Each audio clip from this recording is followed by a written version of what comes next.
በእግዚአብሔር የመድኃኒት ማኅደር ውስጥ ስሙ በታላቅ ቅድስና ከተመዘገቡት አበው መካከል የልዑል አምላክ ታማኙ አገልጋይ አረጋዊ ጻድቅ ቅዱስ ዮሴፍ አንዱ ነው። በተወለደበት ጊዜ ቅዱስ መልአክ መጥቶ ለወላጆቹ ብስራት የተነገረለት የድንቅ አባት ትውልዱ ከነገደ ይሁዳ ከንጉሡ ዳዊት ወገን ነው። አባቱ ያዕቆብ እናቱ ደግሞ ዮሐዳ ይባላሉ። የተወለደውና ያደገው በገሊላዋ ናዝሬት ከተማ ውስጥ ሲሆን የኦሪትን መጻሕፍትና ሥርዓት ተምሮ ያደገው ቅዱስ ዮሴፍ እግዚአብሔርን የሚፈራ ለሰው ልጅ የሚራራ የእጁን ጥርብ አለዝቦና ሞፈርና ቀንበር ሰርቶ በመሸጥ በቅንነት የሚኖር ታላቅ ደግ ሰው ነበረ። በጋብቻ ሕይወቱም ያዕቆብ፣ ስምዖን፣ ዮሳ፣ ይሁዳ የተባሉ 4 ወንዶችና 3 ሴት ልጆችን ወለደ።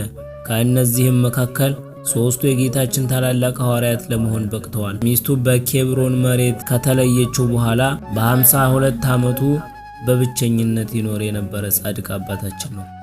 እመቤታችን ቅድስት ድንግል ማርያም በቤተ መቅደስ 15 ዓመት ካገለገለች በኋላ አይሁድ በጠላትነት ተነስተው ከቤተ መቅደስ ትውጣልን ባሉ ጊዜ ታላቁ ካህን ዘካርያስ በጸሎት ወደ እግዚአብሔር አመለከተ። በዚህች ሰዓት መልአከ እግዚአብሔር ተገልጦ ባለቤቶቻቸው የሞቱባቸው አረጋውያን በትራቸውን ያመጡ ዘንድ አዞ ከተሰበሰቡት 1985 በትሮች መካከል በ92 ዓመቱ አረጋዊ በቅዱስ ዮሴፍ በትር ላይ ድንቅ ተአምር ተገለጠ። የእርሱ በትር በአንድ ቀን ውስጥ አበበች፣ የበለስንም ፍሬ አፈራች።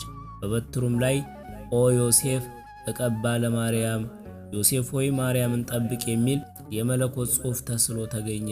ነጭ ርግብም መጥታ በራሱ ላይ አረፈች። ልማ በስሉስ ጥፋ በስሉስ እንዲሉ አበው በ3 ታላላቅ ተአምራት ተመስክሮለት እመቤታችንን በንጹሕ ድንግልና ይጠብቃት ዘንድ በእግዚአብሔር ተመረጠ። ከምርጫው በኋላ የጻድቁ ተጋድሎ በበረሃማው አሸዋ ላይ ተጻፈ።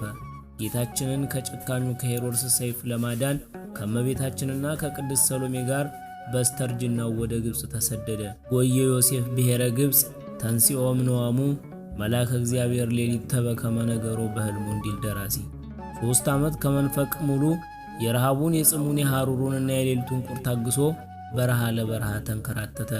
በእጆቹ ጥርብ ሥራ እየሠራ እመቤታችንንና መድኃኔ ዓለምን ይመግባቸው ነበር። ጌታችን በተወለደ ጊዜ ዳስ ሰርቶ ግርግም አዘጋጅቶ ያገለገለ፣ ከስደት መልስም ጌታችንን እንደ ምድር አባት ሆኖ በታላቅ ፍቅር ያሳደገ ታማኝ አገልጋይ ነበረ።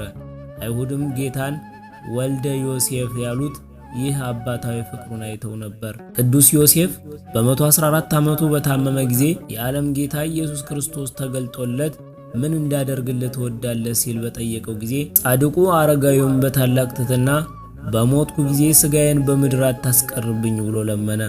ጌታችንም ልመናውን ተቀብሎ በሐምሌ 26 ቀን መላእክቱን አስከትሎ ደቀ መዛሙርቱንም በደመና ሰብስቦ አመጣቸውና ክብርት ነፍሱን ከሥጋው ለይቶ ሥጋውን በእጁ ዳሶ እንዳይፈርስና እንዳይበሰብስ አደረገው።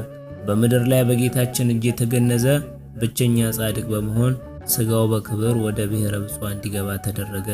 ቤተ ክርስቲያናችን ወደ ግብጽ የተሰደደበትን ግንቦት 24 ቀን እንዲሁም መላእክት የክብር አክሊል ያቀዳጁበትን ያረፈበትን ሐምሌ 26 ቀን በታላቅ ድምቀት ታስባለች። የታማኙ የአረጋዊ ቅዱስ ዮሴፍ ጸሎት ረድኤትና በረከት ከሁላችን ጋር ይኖር።